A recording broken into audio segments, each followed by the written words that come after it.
Kasus ruda paksa dan pembunuhan Vina di Cirebon pada 2016 silam belum sepenuhnya terkuak. Polisi sejatinya telah menangkap dan menunjukkan sosok Peggy Setiawan yang dicap sebagai dalang dalam kasus pembunuhan Vina Dewi dan sang kekasih Muhammad Rizky alias Eki. Dalam konferensi pers yang berlangsung di Polda Jawa Barat pada Minggu 26 Mei 2024, polisi menyebut Peggy adalah pelaku utama pembunuhan Vina dan Eki di Cirebon tahun 2016 silam. Peggy disebut memiliki peran sebagai orang yang menyuruh dan mengejar korban.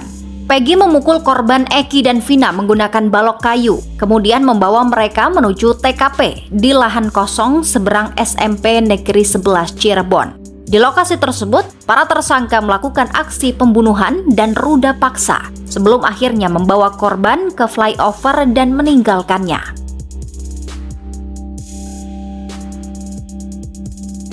Polisi berhasil membekuk Peggy Setiawan pada Selasa 21 Mei 2024 malam di Kabupaten Bandung setelah kurang dari sepekan Polda Jawa Barat merilis daftar 3 buron pelaku pembunuhan Vina. Penangkapan Peggy ini juga terjadi tak berselang lama setelah film berjudul Vina Sebelum 7 Hari tayang di bioskop, yang lantas membuat publik kembali membicarakan kasus kematian Vina dan Eki yang belum tuntas selama 8 tahun lamanya.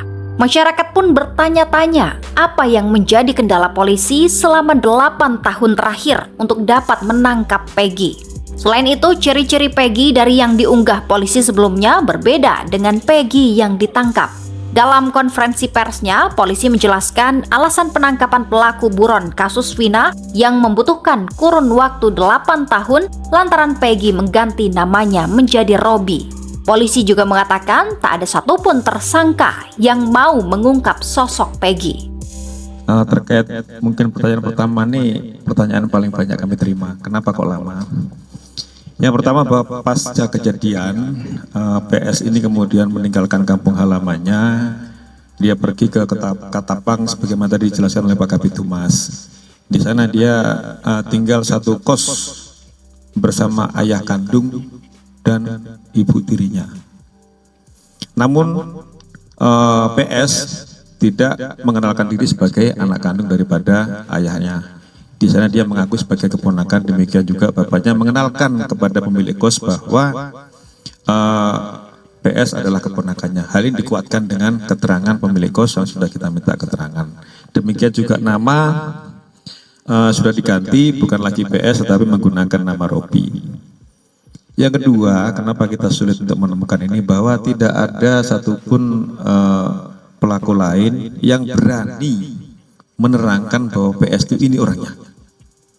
Padahal mereka tinggal di satu lingkungan, bahkan ada teman sekolah ataupun teman bermain. Jadi kenapa kesulitan kita selama ini seperti itu? Karena memang saksi yang berani menerangkan itu belum ada. Akhirnya kita ajak bicara para tersangka yang sudah vonis dari hati ke hati, mereka menerangkan bahwa PS adalah ini orangnya.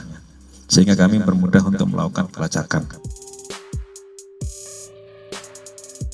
Tak berhenti sampai di sana, perbedaan dari data sebelumnya semakin terasa ketika polisi mengungkapkan fakta baru bahwa para pelaku yang diduga melakukan penganiayaan terhadap Vina dan Eki hanya 9 orang.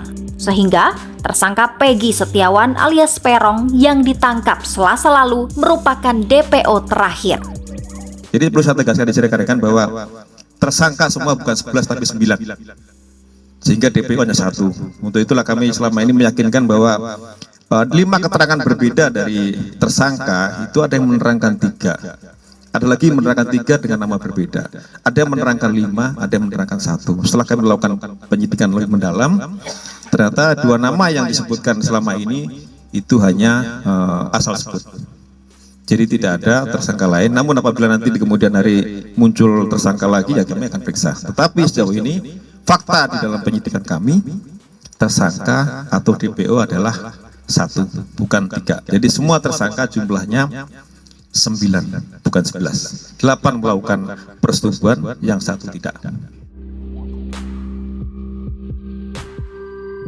Namun pernyataan dalam konferensi pers Polda Jawa Barat ini ditolak Peggy. Peggy membantah telah membunuh sepasang kekasih itu di depan wartawan.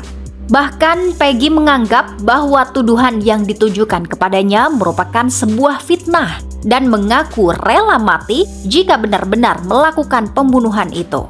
Selama konferensi pers berjalan, Peggy terlihat beberapa kali menggelengkan kepala ketika polisi menjelaskan perannya dalam kasus pembunuhan Vina, termasuk membantah tuduhan identitasnya yang berganti menjadi Robi.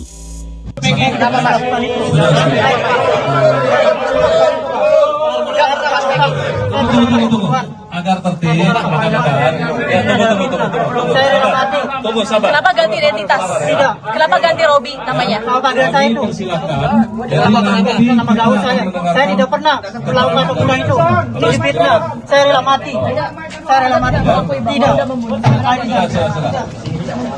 Rekan-rekan, tolong tertib.